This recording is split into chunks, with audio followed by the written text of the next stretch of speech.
Salam, saya nama Ridwan Pasaribu. Kami dari anggota ASI dari Sumatera Selatan, persisnya di Bandar Lampung, Bandar Jaya.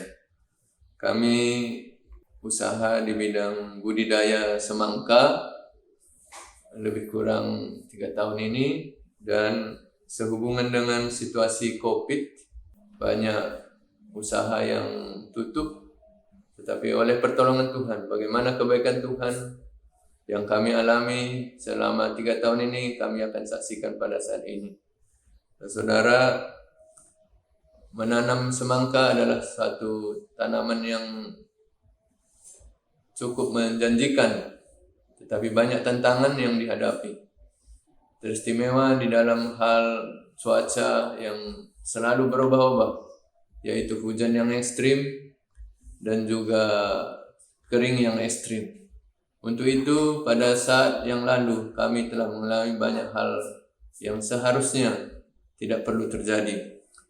Dari segi pemasaran, kami adalah menjual langsung ke pasar induk di Jakarta, pasar induk Keramat Jati, Tanah Tinggi, pasar induk Bekasi, dan pasar induk Caringin Bandung, dan pasar induk lainnya yang lokasi Jabodetabek. Dan selama 3 tahun ini, sehubungan dengan situasi COVID, harga itu sangat sulit diprediksi. Tetapi oleh pertolongan Tuhan, puji Tuhan, kami dapat bisa survive dengan keadaan pasar yang sering ditutup di pasar induk Keramat Jati maupun Tanah Tinggi sehubungan dengan COVID. Tapi oleh pertolongan Tuhan, bahwa sampai saat ini pasar tersebut masih berusaha untuk bekerja sama untuk bisa menampung produksi kami setiap minggu bila mana dikirim ke pasar induk. Dan kita dapat merasakan bagaimana juga para pembeli-pembeli di Keramat Jati selama ini dapat membayar dengan baik, tidak ada tagihan yang macet. Itu adalah karena anugerah Tuhan, karena banyak hal pembeli-pembeli yang tidak bisa membayar dengan lancar oleh karena situasi COVID yang kita alami.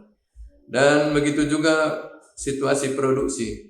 Pada suatu saat tanaman ini sedang bagus, tetapi karena cuaca ekstrim, hujan tidak berhenti 3 hari. Tanaman ini tiba-tiba ada penyakit, langsung daunnya habis.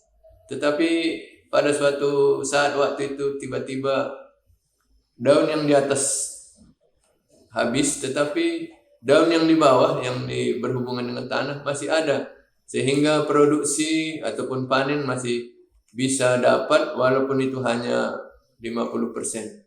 Itu adalah anugerah Tuhan, karena seharusnya tidak ada panen lagi, tetapi oleh pertolongan Tuhan, biasanya kalau situasi normal kami mendapatkan 15 truk, tetapi situasi pada waktu itu kami bisa mendapatkan 5 truk dari panen dari 2 hektar.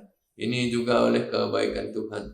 Dan banyak hal yang juga kami saksikan adalah seringkali situasi yang tidak menentu, harga pupuk tinggi, sehingga kami pun sulit untuk membeli pupuk, dan pupuk itu pun tidak ada.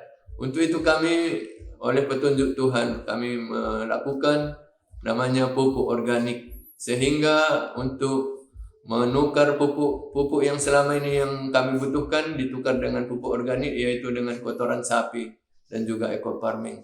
Ini adalah karena pertolongan Tuhan, diberikan bagi kami kesempatan untuk dapat ada pengganti pupuk yang selama ini ada sehubungan dengan perang Rusia, sehingga pupuk itu tidak kami dapatkan. Dan inilah banyak hal yang kami saksikan bahwa Tuhan itu selalu begitu baik. Dalam situasi sulit kita masih bisa bertahan, dan puji Tuhan hingga saat ini karyawan kami tidak ada yang dikeluarkan dan semua masih bisa bekerja dengan baik, dan kami pun bisa survive, mensupply, walaupun secara rupiah mungkin tidak sama dengan sebelum COVID. Inilah menjadi kesaksian kami. Biarlah kiranya saudara yang mendengar dapat dikuatkan bagaimana Tuhan itu selalu campur tangan dalam setiap situasi apapun yang kita alami, kalau kita berserah kepadanya. Dari kami dari Lampung, kami ucapkan terima kasih. Tuhan Yesus memberkati.